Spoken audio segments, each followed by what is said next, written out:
বিগত 16 বছরে আমি চ্যালেঞ্জ দিয়ে বলেছি, বাংলাদেশ জামাত ইসলামী মতো আর কোন দল এত ত্যাগ স্বীকার করেনি। উচ্চ আদালতের ঘাড়ে বন্দুক রেখে দিয়ে মিথ্যা নাটক সাজিয়ে তাদের হত্যা করা হয়েছে।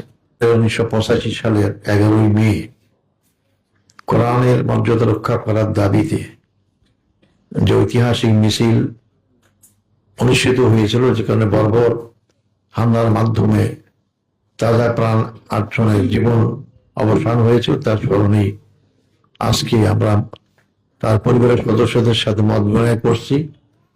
ঠিক আজকের দিনই বাংলাদেশের সবচেয়ে বড় ঘটনা ঘটেছিল।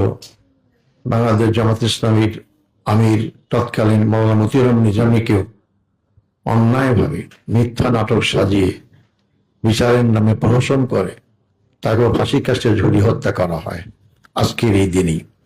এই যে আজকের দিন শুধু কোরআন দিবসের শহীদদের জন্যই নয়, আমাদের জন্য অত্যন্ত বেদনাবিধুর আজকের এই দিন।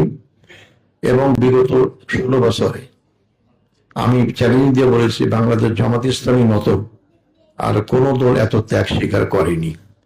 বাংলাদেশ জামাত ইসলামীর 11 জন কেন্দ্রীয় নেতা, আমাদের জামাত ইসলামীর আমির, সেক্রেটারি জেনারেল, সহকারী সেক্রেটারি, 2 জন নির্বাহী পরিষদ সদস্য সহ 11 জন ভাইকে জেলখানায় কাউকে ফাঁসি দিয়ে হত্যা করা হয়েছে, কাউকে চিকিৎসার অভাবে জেলখানায় তিলে তিলে হত্যা করা হয়েছে। এবং এই 16 বছরে জামাত ইসলামী ওপর সবচেয়ে অত্যাচার করা হয়েছে, এবং সেটা সবটাই উচ্চ আদালতের ঘাড়ে বন্দুক রেখে দিয়ে মিথ্যা নাটক সাজিয়ে তাদের হত্যা করা হয়েছে। আমি শুনি এখনো আশ্চর্য হয়ে গেছি। 1985 সালের ঘটনায় যারা জড়িত ছিল তাদের বিচার করা হয়নি। এটা অত্যন্ত পরিতাপের বিষয়। এই বিচারহীনতাই বাংলাদেশকে অনেক পিছিয়ে দিয়েছে। যারা জীবিত আছেন হত্যাকারীরা, অথবা যারা দুনিয়া থেকে চলে গেছেন, তাদের মরণোত্তর বিচার দাবি করছি এবং তাদের সমুচিত শাস্তি দাবি করছি। আমি যে সমস্ত পরিবারের সদস্যরা এখানে আছেন, যাদের সন্তান অথবা ভাই শহীদ হয়েছেন, তাদের আমি আত্মার মাগফিরাত কামনা করছি এবং আপনাদের আমি শোকসন্ত পরিবারের সদস্যদের প্রতি সমবেদনা জ্ঞাপন করছি।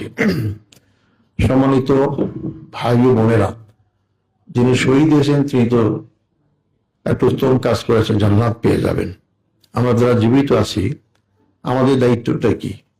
আমাদের দায়িত্বটা, আমার যে সন্তানরা জীবন দিলেন যে কোরআনের দাবিতে, সে কোরআনের সমাজ আজ পর্যন্ত বাংলাদেশে প্রতিষ্ঠিত হয়নি।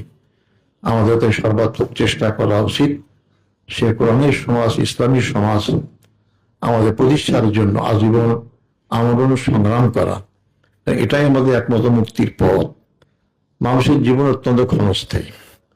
আমাদের মনে রাখতে হবে, জীবন সবাই দেয়। আমরা যারা ইসলামের পক্ষে কাজ করি তারাই শুধু জীবন দিয়ে, কথা ঠিক না। যারা ইসলামকে ধ্বংস করতে চায়, যারা ইসলাম বিরোধী পক্ষ, তারাও মৃত্যুবরণ করে, তারাও জীবন দেয়। পার্থক্য হচ্ছে তারা জীবন দেয় তার ব্যক্তির প্রতিষ্ঠার জন্য, তার দল প্রতিষ্ঠার জন্য। আর আমাদের পক্ষে যারা জীবন দেয় তার ব্যক্তি বা দলকে প্রতিষ্ঠা করার জন্য নয়, তার আদর্শকে বুলন্দ করার জন্য, তার দ্বীন ইসলামকে প্রতিষ্ঠা করার জন্য। এটাই মৌলিক পার্থক্য হওয়ার কারণেই যারা ইসলামের পক্ষে জীবন দেয় তারা জান্নাতে সুসংবাদ পেয়েছে, আর যারা দুনিয়ার জন্য জীবন দেয় তাদেরকে আল্লাহ জান্নাতে সুসংবাদ দেয়নি। এই হিসাবে আমরা ইসলামের পক্ষে আমরা সৌভাগ্যবান যে আমাদের জীবন তো একদিন চলেই যাবে, আমরা কেউ চিরস্থায়ী থাকবো না। অথবা সেই চিরস্থায়ী জীবন অনন্তকাল, যেটা আমরা কিয়ামত বলি, পরকাল বলি, যেখানে মানুষের ঠিকানা 2টা, একটা জান্নাত, একটা জাহান্নাম। জান্নাতে আমরা অপরন্ত শান্তি পাবো, সুখ পাবো, যা করছি যা মাংস তাই পাবো। কতদিন পাবো আল্লাহ তো বলেননি, অনন্তকাল। আবার জাহান্নামটা হচ্ছে এমন যেখানে মানুষ চাইলেও শুরু করতে পারবে না, আজীবন। যতদিন তো সেখানে আল্লাহ তাআলা দোজখ রাখবেন, সেখানে কষ্ট স্বীকার করতে হয়। বুদ্ধিমান তো সে যে পরকালীন অনন্তকালের জীবনটা কি তার আবাসস্থল বেছে নেওয়ার জন্য দুনিয়াতে কাজ করে। দুনিয়া কর্মক্ষেত্র, তার ফল পর জায়গা হচ্ছে পরকাল। অতএব আমাদেরকে দুনিয়াতেই এমন কাজ করে যেতে হবে যে কাজের ফলে পরকালে আমরা সুখ এবং শান্তি থাকতে পারি, অর্থাৎ জান্নাত যেতে পারি। আলহামদুলিল্লাহ, যারা শহীদ হয়েছেন তারা সেই মর্যাদা পেয়েছেন।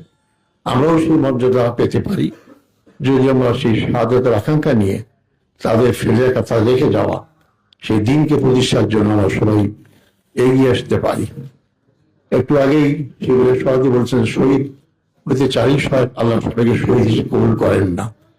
আপনারা জেনেছেন আমি 14 বছর জেলখানায় ছিলাম। আমাকে মিথ্যা মামলায় দিয়ে ফাঁসি দেওয়া হয়েছিল এবং সুপ্রিম কোর্টে বহাল ছিল।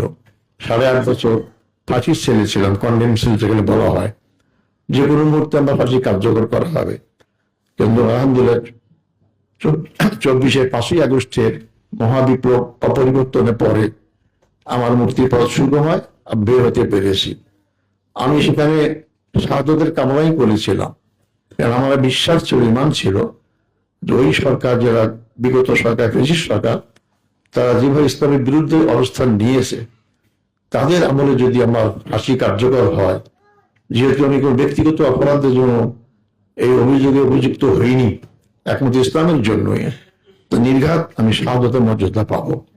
কিন্তু আল্লাহ কবুল করেননি। সে তামান্না এখনো আছে। বাকি জীবনটা যদি আমরা ইসলামের পথে জীবন দিতে হয়, জীবন দিয়ে যদি দুনিয়া থেকে চলে যেতে পারি, সেই দোয়া করবেন।